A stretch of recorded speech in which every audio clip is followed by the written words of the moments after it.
श्रीमद् भगवत गीता साक्षात भगवान की दिव्य वाणी है। इसकी महिमा अपार है, अपरिमित है। उसका यथार्थ में वर्णन कोई नहीं कर सकता। शेष, महेश, गणेश भी इसकी महिमा को पूरी तरह से नहीं कह सकते, फिर मनुष्य की तो बात ही क्या है। गीता एक परम रहस्यमय ग्रंथ है। इसमें संपूर्ण वेदों का सार संग्रह किया गया है।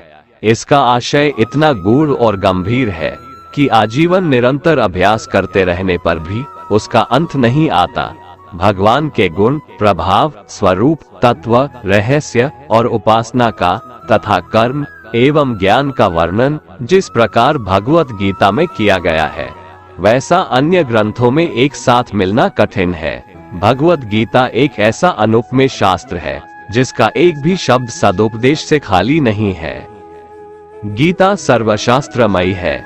इसे सारे शास्त्रों का खजाना कहा जाता है। गीता का भली भांति ज्ञान हो जाने पर सभी शास्त्रों का तात्विक ज्ञान अपने आप हो जाता है। गीता को हम भगवान से भी बढ़कर कहें तो कोई अत्युक्ति नहीं होगी।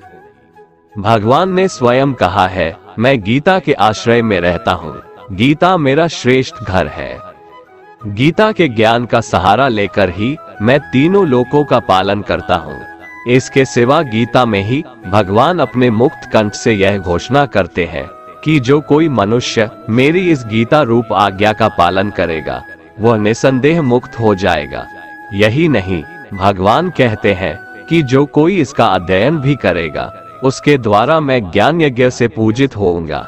भगवान कहते हैं, जो मनुष्य गीता का रहस्य भक्तों को धारण कराता है और उनमें इसका विस्तार एवं प्रचार करता है, वो मनुष्य मुझे अतिशय प्रिय है। गीता संपूर्ण जीवन दर्शन है और इसका अनुसरण करने वाला व्यक्ति सर्वश्रेष्ठ होता है। भगवत गीता ही है जो आधुनिक युग में समस्याओं से घिरे हुए मनुष्य को एक कर्मशील जीवन जीने के लिए प्रेरित करती है।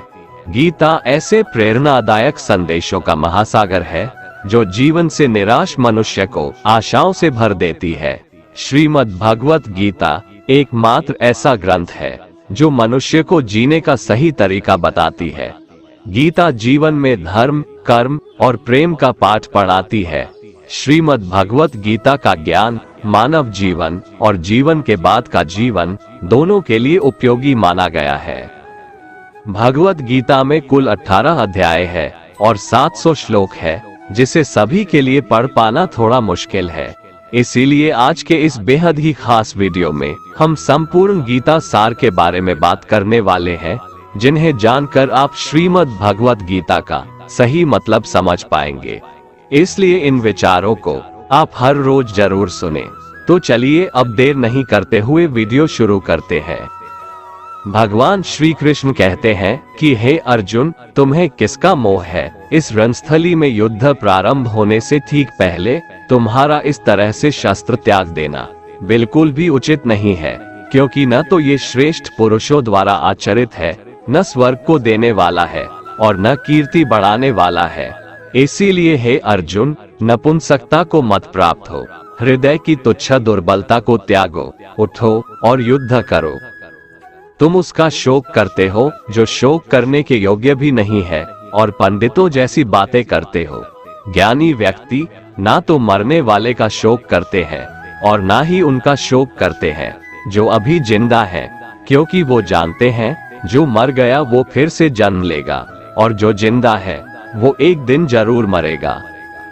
हे अर्जुन, न तो ऐसा है कि मैं किसी काल में नहीं था या तू नहीं था अथवा ये राजा लोग नहीं थे, और ना ऐसा है कि इससे आगे हम सब नहीं रहेंगे। वर्तमान शरीर की उत्पत्ति से पहले भी हम सब थे और पीछे भी रहेंगे। शरीर के नाश होने से आत्मा का नाश नहीं होता, अतः नाश की आशंका से इन सब के लिए शोक करना उचित नहीं है। आत्मा अजर अमर है। आत्मा न तो मरता है और न ही जन्म लेता है, क्योंकि आत्मा अजन्मा, नित्य, सनातन और पुरातन है। शरीर के मारे जाने पर भी यह नहीं मरता। जैसे मनुष्य पुराने वस्त्रों को त्याग कर नए वस्त्र धारण करता है, ठीक उसी प्रकार जीवात्मा पुराने व्यर्थ शरीर को त्याग कर नए शरीर को धारण करती है। आत्मा को शस्त्र काट नहीं सकते और न अग्नि इसे जला सकती है, जल इसे गीला नहीं कर सकता और ना ही वायु इसे सुखा सकती है। परंतु फिर भी अगर तुम इस आत्मा को सदा जन्म लेने वाला और सदा मरने वाला समझता है, तो भी हे महाबाहो, तू इस प्रकार का शोक करने के योग्य नहीं है, क्योंकि इस मान्यता के अनुसार जन्मे हुए की मृत्यु निश्चित है और मरे हुए का जन्म लेना भी निश्चित है। हे अर्जुन, अपने धर्म से भागकर तुम भय मत कर, क्योंकि क्षत्रिय के लिए धर्मयुक्त युद्ध से बढ़कर दूसरा कोई कल्याणकारी कर्तव्य नहीं है। हे पार्थ, अपने आप प्राप्त हुए और खुले हुए स्वर्ग के द्वार रूपी इस प्रकार के युद्ध को भाग्यवान क्षत्रिय लोग ही पाते हैं। किंतु अगर तुम इस धर्मयुक्त युद्ध को नहीं करेगा, तो स्वधर्म और कीर्ति को खोकर पाप को प्राप्त होगा तथा युगों युगों तक तुम्हारे अपकीर्ति की चर्चा होगी। सम्मानित पुरुष के लिए अपकीर्ति मौत से भी बढ़कर है। या तो तुम युद्ध में मारा जाएगा और स्वर्ग को प्राप्त होगा, या तो संग्राम में जीतकर पृथ्वी का राज्य भोगेगा। इस कारण हे अर्जुन, उठ और युद्ध कर। जय पराजय, लाभ हानि और सुख दुख को समान समझकर युद्ध के लिए तैयार हो जा। इस प्रकार युद्ध करने से तू पाप को नहीं प्राप्त होगा और यही तुम्हारा सबसे बड़ा धर्म और कर्म है। ये संसार मेरी ही माया है, ये संसार मुझसे ही उत्पन्न हुआ है। मैं ही इसका पालन पोषण करता हूँ और मैं ही इस सृष्टि का विनाश करता हूँ। मैं जल में रस हूँ, चंद्रमा और सूर्य में प्रकाश हूँ, संपूर्ण वेदों में ओंकार हूँ, आकाश में शब्द और पुरुषों में पुरुषत्व हूँ। मैं ही सूर्य रूप से तपता हूँ, वर्षा का आकर्षण करता हूँ और उसे बरसाता हूँ। हे अर्जुन, मैं ही अमृत और मृत्यु हूँ, सत असत भी मैं ही हूँ। मैं धरती की मधुर सुगंध हूँ, मैं अग्नि की ऊष्मा हूँ, सभी जीवित प्राणियों का जीवन और सन्यासियों का आत्म स्वयं भी मैं ही हूँ। मैं भूत, वर्तमान और भविष्य के सभी प्राणियों को जानता हूँ, लेकिन वास्तविकता में मुझे कोई नहीं जानता। हमेशा शक करने वाला व्यक्ति कभी शांति प्राप्त नहीं कर पाता है। वह ना तो इस लोक में धन, ऐश्वर्य या यश की प्राप्ति कर सकता है और ना ही परलोक में स्वर्ग की प्राप्ति कर सकता है, क्योंकि जब तक मनुष्य किसी भी विषय में संशय युक्त रहता है, तब तक वह उस विषय में सफलता नहीं पा सकता। इसलिए संदेह करने से बचें। हे अर्जुन, तुम्हारा क्या गया जो तुम रोते हो? तुम क्या लाए थे जो तुमने खो दिया? तुमने क्या पैदा किया था जो नष्ट हो गया? तुमने जो लिया यहीं से लिया, जो दिया यहीं पर दिया। जो आज तुम्हारा है कल किसी और का होगा, क्योंकि परिवर्तन ही संसार का नियम है और समय के साथ संसार में हर चीज परिवर्तन के नियम का पालन करती है। भगवान श्री कृष्ण कहते हैं, कर्मयोग ही वह योग है जिसके माध्यम से हम अपनी जीवात्मा से जुड़ पाते हैं। कर्मयोग हमारे आत्मज्ञान को जागृत करता है। इसके बाद हम न केवल अपने वर्तमान जीवन के उद्देश्यों को, बल्कि जीवन के बाद की अपनी गति का पूर्वाभास प्राप्त कर सकते हैं। इस योग में कर्म के द्वारा ईश्वर की प्राप्ति की जाती है। श्रीमद् भगवद गीता में कर्मयोग को सर्वश्रेष्ठ माना गया है। गृहस्थ और कर्मठ व्यक्ति के लिए ये योग अधिक उपयुक्त है। कर्म योग सिखाता है कि कर्म के लिए कर्म करो, आसक्ति रहित होकर कर्म करो। कर्मयोगी इसीलिए कर्म करता है कि कर्म करना उसे अच्छा लगता है और इसके परे उसका कोई हेतु नहीं है। कर्मयोगी कर्म का त्याग नहीं करता, वह केवल कर्मफल का त्याग करता है और कर्मजनित दुखों से मुक्त हो जाता है। उसकी स्थिति इस संसार में एक दाता के समान है और वह कुछ पाने की कभी चिंता नहीं करता। वह जानता है कि वह दे रहा है और बदले में कुछ मांगता नहीं, और इसीलिए वह दुख के चंगुल में नहीं पड़ता। कर्म फल का त्याग कर धर्मनिरपेक्ष कार्य का संपादन भी पूजा के समान हो जाता है। संसार का कोई कार्य ब्रह्म से अलग नहीं है, इसलिए कार्य की प्रकृति कोई भी हो, निष्काम कर्म सदा ईश्वर को ही समर्पित हो जाता है। पुनर्जन्म का कारण वासनाओं या अतृप्त कामनाओं का संचय है। कर्मयोगी कर्मफल के चक्कर में ही नहीं पड़ता, अतः वासनाओं का संचय भी नहीं होता। इस प्रकार कर्मयोगी पुनर्जन्म के बंधन से भी मुक्त हो जाता है। भगवान श्री कृष्ण कहते हैं, मनुष्य का मन वायु की तरह चंचल है। यह मन ही है जो मनुष्य को काम वासनाओं की तरफ भटकाता रहता है। अगर जीवन को सफल बनाना है तो मन पर काबू करना बहुत जरूरी है। मन को वश में करने से दिमाग की शक्ति केंद्रित होती है, जिससे कार्यों में सफलता मिलने लगती है। गीता के अनुसार जिस व्यक्ति ने अपने मन पर काबू पा लिया, वह मन में पैदा होने वाली बेकार की चिंताओं और इच्छाओं से भी दूर रहता है। साथ ही व्यक्ति अपने लक्ष्य को भी आसानी से प्राप्त कर लेता है। अगर मन को वश में नहीं करोगे तो वह तुम्हारा सबसे बड़ा शत्रु बन जाएगा। भगवान कहते हैं, जो मनुष्य सुख और दुख में शांत रहता है, जिसके राग, भय और क्रोध नष्ट हो गए हैं, जो मनुष्य शुभ और अशुभ वस्तु को पाकर न प्रसन्न होता है और न द्वेष करता है, जिन्होंने अपनी इंद्रियों को वश में कर लिया है, वो स्थिर बुद्धि मनुष्य मुनि के समान है। ऐसा मनुष्य स्थिर चित्त और इंद्रियों को वश में करके ज्ञान द्वारा परमात्मा को प्राप्त करके हमेशा संतुष्ट रहता है। क्रोध मनुष्य को नरक की ओर ले जाने वाला द्वार है। क्रोध करने से व्यक्ति का मन अशांत हो जाता है और उसकी स्मरण शक्ति भ्रमित हो जाती है। स्मृति में विभ्रम होने से उसकी बुद्धि नष्ट हो जाती है और फिर व्यक्ति का पतन हो जाता है। भगवान श्री कृष्ण कहते हैं, मनुष्य को क्रोध करने से बचना चाहिए। कितना भी गुस्सा आए, स्वयं को शांत रखने का प्रयास करे। श्री भगवान कहते हैं, जिस प्रकार समुद्र की स्थिति अचल है, भारी से भारी आंधी तूफान आने पर या अनेक नदियों के जल प्रवाह उसमें प्रविष्ट होने पर भी वह अपनी स्थिति से विचलित नहीं होता, मर्यादा का त्याग नहीं करता, उसी प्रकार परमात्मा के स्वरूप में स्थित योगी की स्थिति भी सर्वथा अचल होती है। बड़े से बड़े सांसारिक सुख दुखों का संयोग वियोग होने पर भी उसकी स्थिति में जरा भी अंतर नहीं पड़ता। वह योगी परमात्मा में नित्य, निरंतर, अटल और एकरस स्थित रहता है। जो मनुष्य संपूर्ण कामनाओं को त्याग कर ममता रहित, अहंकार रहित और स्पृहा रहित होकर विचरण करता है, वही मनुष्य शांति को प्राप्त कर पाता है।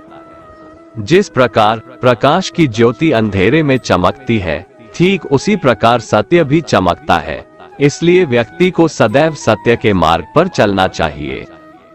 सत्य कभी दावा नहीं करता है कि मैं सत्य हूँ, लेकिन झूठ हमेशा दावा करता है कि सिर्फ मैं ही सत्य हूँ। इस संपूर्ण संसार में कोई भी व्यक्ति महान नहीं जन्मा होता है, बल्कि उसके कर्म उसे महान बनाते हैं। सही कर्म वह नहीं है जिसके परिणाम हमेशा सही हो, अपितु सही कर्म वह है जिसका उद्देश्य कभी गलत ना हो। श्रेष्ठ पुरुष जैसा आचरण करता है, अन्य पुरुष भी वैसा ही आचरण करते हैं। वो जो कुछ प्रमाण देता है, समस्त मनुष्य समुदाय उसी के पद चिन्हों पर अपने रास्ते चुनता है। इसलिए सज्जन व्यक्तियों को सदैव अच्छा व्यवहार करना चाहिए। जो मनुष्य ईश्वर में श्रद्धा नहीं रखते, वो अज्ञानी मनुष्य जीवन में कभी भी सुख, शांति और सफलता को प्राप्त नहीं कर पाते। ऐसे मनुष्य की बुद्धि विपरीत हो जाती है। वे लौकिक और पारलौकिक सब प्रकार के सुख साधनों को विपरीत ही समझने लगते हैं। इसी कारण वे विपरीत आचरणों में प्रवृत्त हो जाते हैं। इसके फलस्वरूप उनका इस लोक में और परलोक में पतन हो जाता है। वे अपनी वर्तमान स्थिति से भी भ्रष्ट हो जाते हैं और मरने के बाद उनको अपने कर्मों का फल भोगने के लिए सूकर, कुकर आदि नीच योनियों में जन्म लेना पड़ता है या घोर नरक में पड़कर भयानक यातनाएं भोगनी पड़ती है। भगवान श्री कृष्ण कहते हैं, जो मनुष्य अपने कर्तव्यों का पालन करते हुए विपरीत परिस्थितियों में भी अपने धर्म के मार्ग पर अडिग रहता है और उसके कारण अगर उसकी मृत्यु भी हो जाती है, तो वह मृत्यु भी उसके लिए परम कल्याणकारक बन जाता है और उस मनुष्य को स्वर्ग की प्राप्ति होती है। हे अर्जुन, मेरे और तुम्हारे बहुत से जन्म हो चुके हैं। उन सबको तू नहीं जानता, किंतु मैं जानता हूँ। मैं अजन्मा और अविनाशी हूँ। मैं समस्त प्राणियों का ईश्वर होते हुए भी अपनी प्रकृति को अधीन करके अपनी योग माया से प्रकट होता रहता हूँ। जब जब इस धरती पर धर्म की हानि और अधर्म की वृद्धि होती है, तब तब अधर्म का विनाश और धर्म की पुनर्स्थापना हेतु मैं अपने एक नए रूप को रचता हूँ और लोगों के सम्मुख प्रकट होता रहता हूँ। मनुष्य मेरी जिस भी रूप की पूजा करते हैं, मैं भी उनको उनकी भावना के अनुसार उसी रूप में दर्शन देता हूँ। मनुष्य जिस जिस भाव से मेरी उपासना करते हैं, मैं उनके उस भाव का ही अनुसरण करता हूँ। जो मेरा चिंतन करता है, उसका मैं चिंतन करता हूँ। जो मेरे लिए व्याकुल होता है, उसके लिए मैं भी व्याकुल हो जाता हूँ। जो मुझे अपना सर्वस्व अर्पण कर देता है, मैं भी उसे अपना सर्वस्व अर्पण कर देता हूँ। इस मनुष्य लोक में सांसारिक भोग के लिए लोग इंद्र आदि देवताओं की उपासना करते हैं, क्योंकि देवताओं का पूजन करने वालों को उनकी उपासना का फल तुरंत मिल जाता है। लेकिन मैं ऐसा नहीं करता हूँ। मेरे भक्त यदि सकाम भाव से भी मेरा भजन करते हैं, तो भी मैं उनकी उसी कामना को पूर्ण करता हूँ, जिसकी पूर्ति से उनका विषयों से वैराग्य होकर मुझ में प्रेम और विश्वास बढ़ता है। इसीलिए सांसारिक मनुष्यों को मेरी भक्ति का फल शीघ्र मिलता हुआ नहीं दिखता है, और इसलिए वे मंद बुद्धि मनुष्य कर्मों का फल शीघ्र प्राप्त करने की इच्छा से अन्य देवताओं का ही पूजन किया करते हैं। इंसान हमेशा अपने भाग्य को कोसता है, ये जानते हुए भी कि भाग्य से भी ऊंचा उसका कर्म है, जो उसके स्वयं के हाथों में है। जो हुआ वो अच्छा हुआ, जो हो रहा है वह भी अच्छा हो रहा है, जो होगा वह भी अच्छा ही होगा।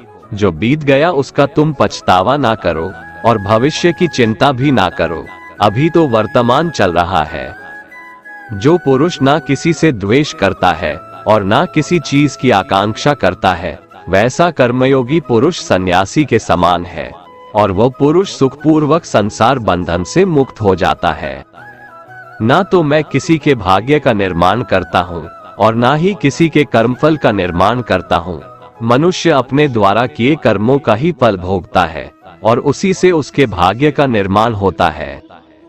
मनुष्य स्वयं ही अपना मित्र है और स्वयं ही अपना सबसे बड़ा शत्रु भी है। ज्ञानी मनुष्य कर्मयोग या भक्ति योग से एक ही जन्म में इस समुद्र रूपी संसार से निकलकर परमात्मा को प्राप्त कर लेता है, और अज्ञानी मनुष्य काम, क्रोध, लोभ, मोह में फंसकर 84 लाख योनियों में भटकता रहता है। भगवान श्री कृष्ण कहते हैं, भगवत प्राप्ति के लिए कर्म करने वाला कोई भी मनुष्य दुर्गति को प्राप्त नहीं होता है। इस लोक में या परलोक में वह जहाँ भी रहता है, वो परमात्मा के मार्ग में आगे ही बढ़ता रहता है। हे अर्जुन, जिनकी बुद्धि माया ने हर ली है, जो जानबूझकर पाप कर्मों में ही लिप्त हैं, जो मुझे जानने की चेष्टा भी नहीं करते, ऐसे मनुष्य को जीवन में और जीवन के बाद के जीवन में भी कष्टों से मुक्ति नहीं मिल पाता है। जो मनुष्य अंत काल में भी मुझको स्मरण करता हुआ शरीर त्यागता है, वह मेरे परम धाम को प्राप्त होता है, इसमें कोई संशय नहीं है। देवताओं को पूजने वाले देवताओं को प्राप्त होते हैं, पितरों को पूजने वाले पितरों को प्राप्त होते हैं, भूतों को पूजने वाले भूतों को प्राप्त होते हैं, और मेरा पूजन करने वाले भक्त मुझको ही प्राप्त होते हैं। इसलिए मेरे भक्तों का पुनर्जन्म नहीं होता।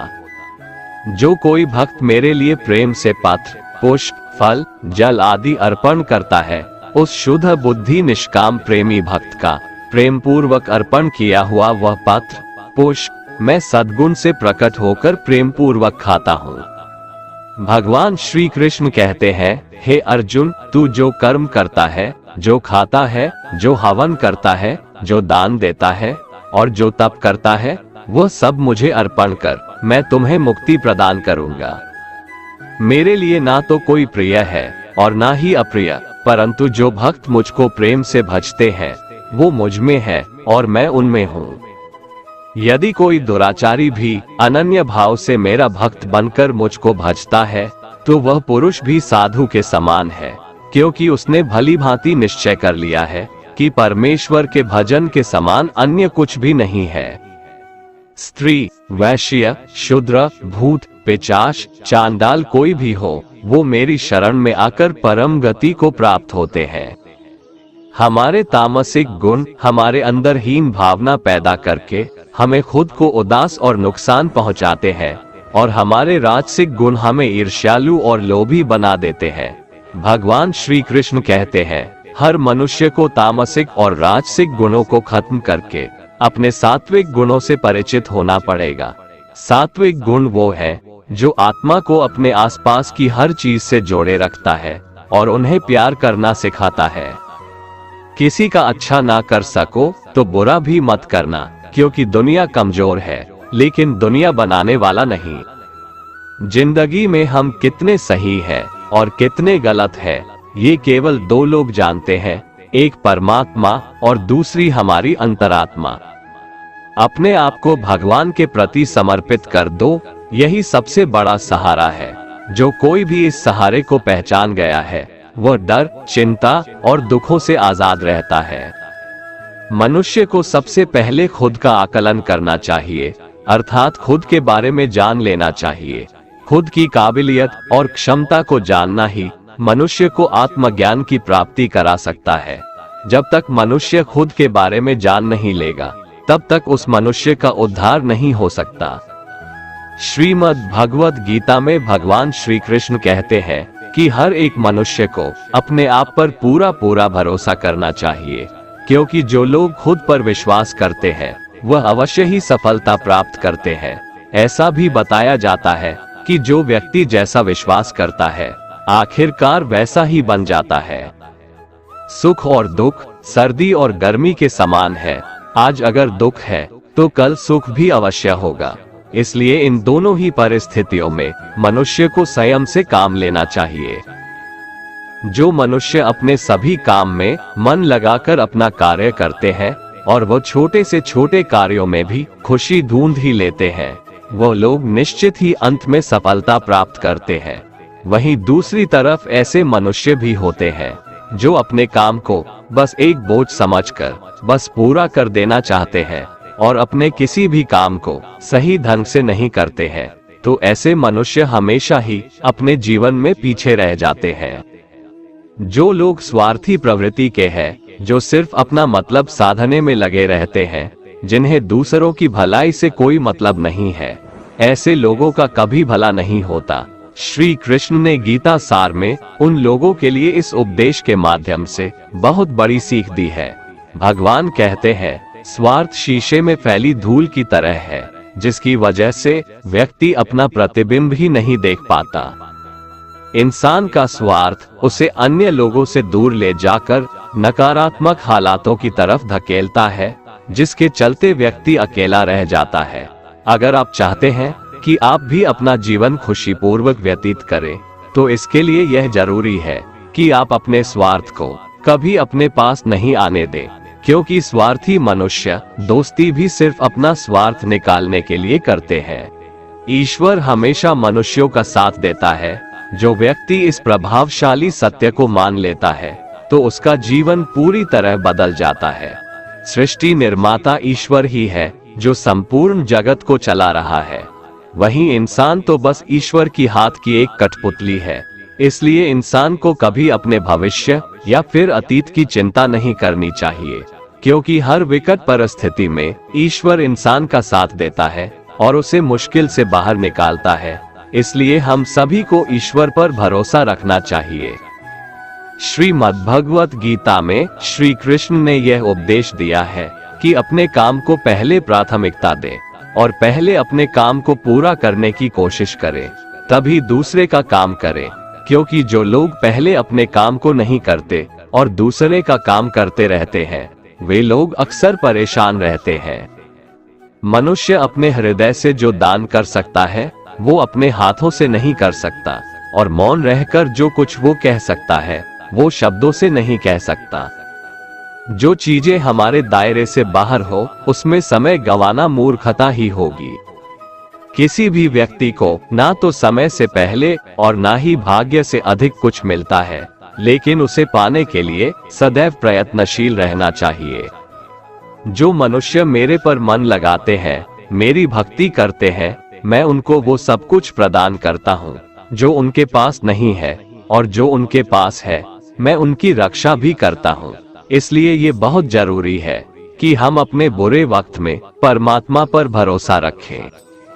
भगवान श्री कृष्ण कहते हैं, कितना भी बुरा वक्त आ जाए कभी विचलित नहीं होना चाहिए, बल्कि डटकर उसका सामना करना चाहिए, क्योंकि इस संसार का नियम है, जो आया है उसे दुख का सामना करना पड़ेगा।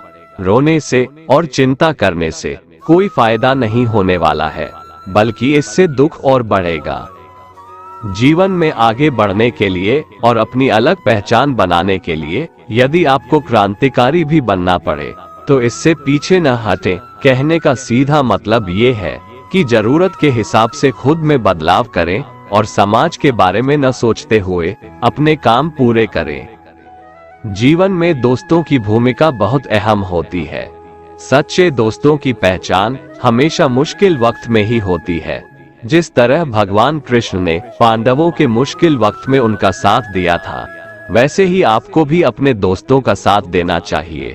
इसके साथ ही आपको ऐसे ही दोस्त बनाने चाहिए जो आपके मुश्किल वक्त में आपके साथ खड़े रहें। जीवन में हार जीत लगी रहती है, लेकिन सफलता सिर्फ उसी व्यक्ति को मिलती है जो अपनी गलतियों और हार से सीख लेकर आगे बढ़े। हार कर निराश होना किसी भी समस्या का हल नहीं है। किसी भी परिस्थितियों से लड़ने के लिए उसके लिए एक बेहतर रणनीति बनाना बहुत जरूरी है। बिना रणनीति के आप हर मोर्चे पर कामयाब नहीं हो पाएंगे। यदि पांडव भी श्री कृष्ण द्वारा बनाई गई रणनीति का पालन नहीं करते तो शायद कौरवों के खिलाफ हुए युद्ध में उन्हें जीत नहीं मिलती।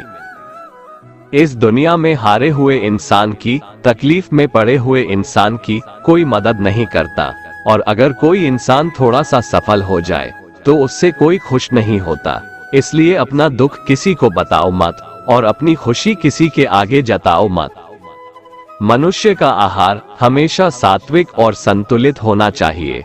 जिस इंसान को ये समझ नहीं कि क्या खाना चाहिए, कितना खाना चाहिए, कहाँ खाना चाहिए और कैसे खाना चाहिए, वो परमात्मा को कभी नहीं पा सकता। जो मंदबुद्धि मनुष्य सिर्फ दिखावे के लिए कहता है कि उसने समस्त इंद्रियों को वश में कर लिया है, परंतु वह मन ही मन उन इंद्रियों के विषयों का चिंतन करता रहता है, वो मनुष्य मिथ्याचारी अर्थात दंभी कहा जाता है। जो पुरुष परंपरा से नहीं चलता, सृष्टि चक्र के नियमों का पालन नहीं करता, अर्थात अपने कर्तव्य का पालन नहीं करता, वह इंद्रियों के द्वारा भोगों को भोगने वाला पापी पुरुष व्यर्थ ही जीता है। परंतु जो मनुष्य आत्मा में ही रमण करने वाला और आत्मा में ही तृप्त तथा आत्मा में ही संतुष्ट हो, उसके लिए कोई कर्तव्य नहीं है। आत्मा का मतलब यहाँ सबसे बड़ा सच है, और जो सत्य को समझता है, सत्य में ही खुश होकर सत्य में ही रहता है, उसके लिए कोई कर्तव्य नहीं है। लेकिन ऐसा कोई लाखों करोड़ों में एक होता है। उस महापुरुष का इस विश्व में न तो कर्म करने से कोई प्रयोजन रहता है और न कर्मों के न करने से ही कोई प्रयोजन रहता है, तथा संपूर्ण प्राणियों में भी इसका स्वार्थ से कोई संबंध नहीं रहता। कहने का सीधा मतलब है, जिसे परमात्मा मिल चुका है वह कोई और दूसरा कर्म क्यों करे। जो ज्ञानी है, जिन्हें ईश्वर की सच्चाई मालूम हो चुकी है, उनकी ये जिम्मेदारी बन चुकी है कि उनके काम करने के तरीके से कहीं किसी और के मन में काम करने के प्रति अश्रद्धा या अपमान ना पैदा हो जाए। इसलिए उन ज्ञानी जनों के लिए ये जरूरी है कि वो ऐसा उदाहरण सामने रखें जिससे हर कोई अपना कर्म, अपना कर्तव्य करने के लिए प्रेरित हो। तामसिक गुण वाले व्यक्ति आलस्य या नींद इसी प्रकार के कर्म करते हैं। राजसिक गुण वाले बात बात पर शौर्य या बहादुरी दिखाने का काम करते हैं, लेकिन ज्ञानी मनुष्य जानते हैं उसके गुण ही उससे कर्म करवा रहे हैं, और जो ज्ञानी नहीं होते वो समझते हैं कि सब कुछ वही कर रहे हैं। उठाकर फेंक दो उन रिश्तों को गहरे समुंदर में जिनमें वक्त पड़ने पर स्वार्थ और मतलब की बदबू आती हो। अगर सही मायने में आप अपना जीवन बदलना चाहते हो तो सबसे पहले आपको अपना मन बदलने के लिए तैयार रहना पड़ेगा। क्योंकि जैसा आपका मन रहेगा वैसे ही आपके विचार होंगे, और जैसे आपके विचार होंगे वैसे ही आपका जीवन होगा। जो जा रहा है उसे जाने दो, वो आज रुक भी गया तो कल चला ही जाएगा। आप जितने सरल, सीधे और नर्म दिल के रहोगे उतना ही चतुर और बेईमान लोगों द्वारा खदेड़ दिए जाओगे। जिंदगी में सब कुछ दोबारा मिल सकता है, पर वक्त के साथ खोया हुआ रिश्ता और भरोसा दोबारा नहीं मिलता। भरोसा उसी पर करना जो निभाने के लायक हो। कुछ पल का साथ तो अर्थी उठाने वाले भी दे देते हैं। सच्चे लोगों पर भी उतना विश्वास रखिए जितना दवाइयों पर रखते हैं। बेशक थोड़े कड़वे होंगे पर आपके लिए फायदेमंद होंगे। उन लोगों से तो दूरियां ही ठीक है जिन्होंने आपकी नजदीकियों की कभी कदर नहीं की। बड़ा वही होता है जो छोटों के दर्द को समझ सके। कौन क्या कर रहा है, कैसे कर रहा है, क्यों कर रहा है, इन सब से आप जितना दूर रहेंगे उतना ही खुश रहेंगे। हर रिश्ते की अलग अलग सीमाएं होती है, लेकिन बात जब आत्मसम्मान की हो तो वहां पर हर रिश्ता समाप्त कर देना ही उचित होता है। सुबह की नींद इंसान की इरादों को कमजोर बनाती है। मंजिल को हासिल करने वाले लोग कभी देर तक नहीं सोते। मदद एक ऐसी घटना है, करो तो लोग भूल जाते हैं और ना करो तो लोग याद रखते हैं। इंसान दो लोगों से हमेशा हार जाता है, एक अपने परिवार से और दूसरा अपनी पसंद के इंसान से। मूर्ख इंसान अपना तो नुकसान करता ही है, लेकिन जो उसकी मदद करता है उसका भी नुकसान करता है।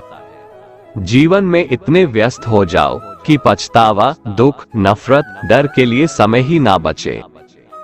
कोई भरोसा तोड़े तो उसका भी धन्यवाद करे।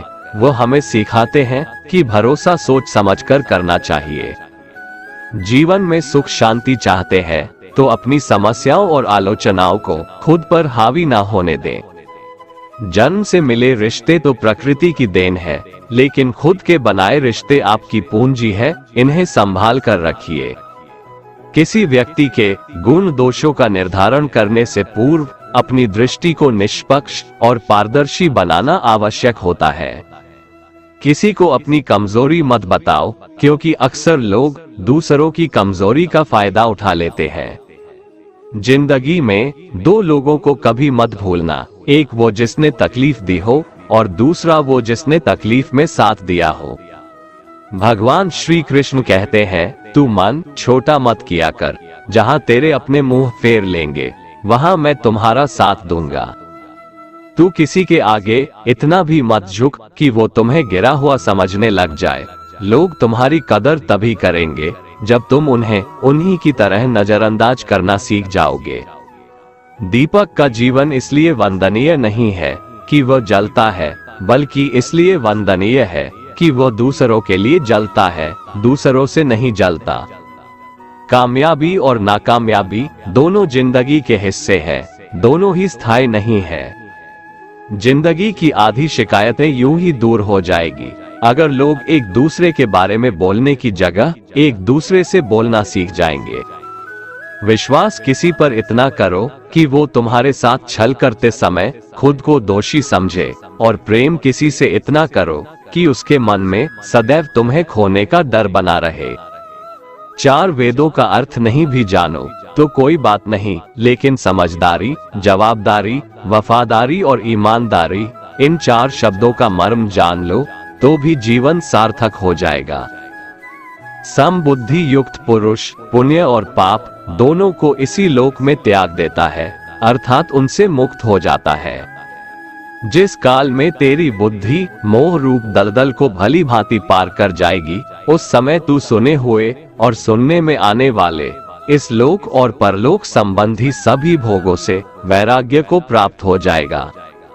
हे अर्जुन, जिस काल में मनुष्य मन में स्थित संपूर्ण कामनाओं को भली भांति त्याग देता है और आत्मा से आत्मा में ही संतुष्ट रहता है, उस काल में वह स्थित प्रज्ञ कहा जाता है।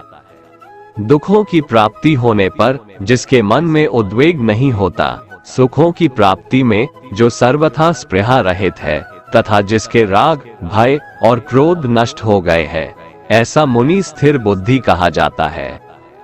जिस प्रकार कछुआ सब ओर से अपने अंगों को जैसे समेट लेता है, वैसे ही जब पुरुष इंद्रियों के विषयों से इंद्रियों को सब प्रकार से हटा लेता है, तब उसकी बुद्धि स्थिर है, ऐसा समझना चाहिए। किससे कब और कितना बोलना है, अगर तुमने ये समझ लिया तो तुम अपनी जिंदगी के सार्थक बन चुके हो। कान्हा कहते हैं, जीवन में कभी मौका मिले तो किसी के लिए सारथी बनना, स्वार्थी नहीं। धर्म से भरा हृदय धर्म का परामर्श देता है और अधर्म से भरा हृदय अधर्म का परामर्श देता है। इंसान इसलिए दुखी नहीं है कि वह ईश्वर को नहीं मानता, इंसान इसलिए दुखी है क्योंकि वह ईश्वर की नहीं मानता। समय आने पर सबको मिलता है, समय से पहले की चाह ही दुख का कारण बनती है। किसी से सच्चा प्रेम होना शुद्धता और दिव्यता का प्रतीक है। जो कुछ भी हुआ है उसमें तेरा कोई योगदान नहीं है, इसलिए तुम्हारी सारी परेशानियां व्यर्थ है। हर चीज की शुरुआत मुझसे होती है और खत्म भी मुझ पर आकर ही होती है।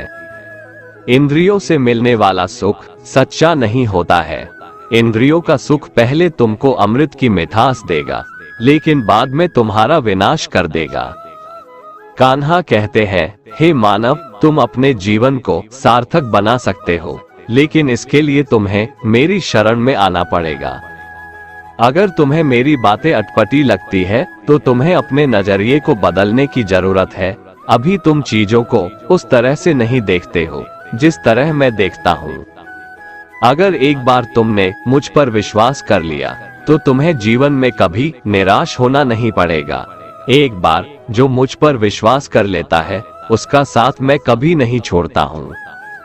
जो व्यक्ति मेरे भक्तों के साथ धोखा करता है उसके लिए मैं सबसे बड़ा शत्रु हूँ। अगर किसी ने मेरे भक्त को एक बार भी धोखा दिया तो जन्मों जन्मों तक मैं उसका उद्धार नहीं करता हूँ। मैं हर दिल को एक मंदिर की तरह देखता हूँ।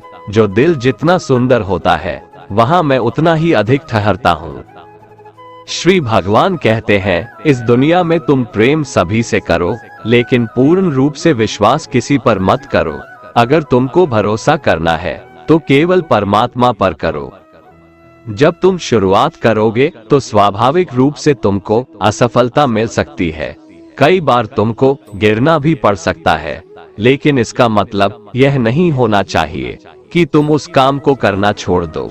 एक समय आएगा जब तुम परिपूर्ण हो जाओगे और तुम्हारे सभी काम सफल हो जाएंगे। इस काम में मैं हमेशा तुम्हारे साथ खड़ा रहूंगा। मैं तुम्हारे हर छोटे बड़े कर्म में साथ दूंगा। तुम्हारा जो दिल करे उसको करो, लेकिन नम्रता और सरलता के साथ, अहंकार के साथ नहीं। इस धरती पर आने के बाद आपका मुख्य उद्देश्य यहाँ से मुक्त होना है। केवल वही मनुष्य मुक्त हो सकता है जो अपने कर्मों में दृढ़ संकल्प के साथ स्थिर है और सुख दुख को समान रूप से सहन करता है। जो मनुष्य अपनी आत्मा की बात सुन सकता है वह मुझसे बात कर सकता है और देख भी सकता है। जो आदमी मुझे हर चीज में देखता है और मेरे होने के एहसास को अनुभव करता है वह मेरा सच्चा भक्त है। ऐसे भक्तों से मुझे प्रेम है। ऐसा कोई नहीं है जिसका सदियों से अस्तित्व है और ना ही ऐसा कोई है जिसका सदियों बाद अस्तित्व रहेगा। यहाँ कुछ स्थायी नहीं है। मैं सभी के घरों में निवास करता हूँ। मेरी ऊर्जा सभी जगह समान रूप से वितरित है। जो मुझे पहचान लेता है उसको मैं भक्ति रस प्रदान करता रहता हूँ। दुनिया का सबसे बड़ा पापी अगर समर्पण के साथ मेरी सच्ची उपासना करे तो मैं उसको भी शुद्ध कर देता हूँ। जो तुमने सुना है उस पर विश्वास मत करो। कुछ लोग अपने विवेक से मुझे अपना बनाते हैं, कुछ लोग ज्ञान से, कुछ लोग कर्म से, कुछ योग से। तुम मुझे किस रूप में प्राप्त करना चाहते हो ये पूरी तरह तुम्हारे ऊपर है। तुम मुझे जिस रूप में बुलाओगे मैं उस रूप में हाजिर हो जाऊंगा। तुम मेरे प्रति सदा चौकस रहो, मेरी उपासना करो, अपने हर एक काम के लिए मेरा स्मरण करो। मैं वादा करता हूँ तुम मेरे प्रिय बने रहोगे। जो मनुष्य मुझसे परम प्रेम करके इस परम रहस्य युक्त गीता शास्त्र को मेरे भक्तों में कहेगा, वो मुझको ही प्राप्त होगा, इसमें कोई संदेह नहीं है। उससे बढ़कर मेरा प्रिय कार्य करने वाला मनुष्यों में कोई भी नहीं है, तथा पृथ्वी भर में उससे बढ़कर मेरा प्रिय दूसरा कोई भविष्य में होगा भी नहीं। जो मनुष्य श्रद्धायुक्त दोषों से रहित होकर इस गीता शास्त्र का श्रवण भी करेगा, वह भी सभी पापों से मुक्त होकर मेरे परम धाम को प्राप्त होगा। दोस्तों, अगर आपको हमारा ये वीडियो पसंद आया तो कमेंट में जय श्री राधे कृष्ण लिखें, और ऐसे ही प्रेरणादायक वीडियो देखने के लिए हमारे चैनल को सब्सक्राइब कर लें। जय श्री राधे कृष्ण।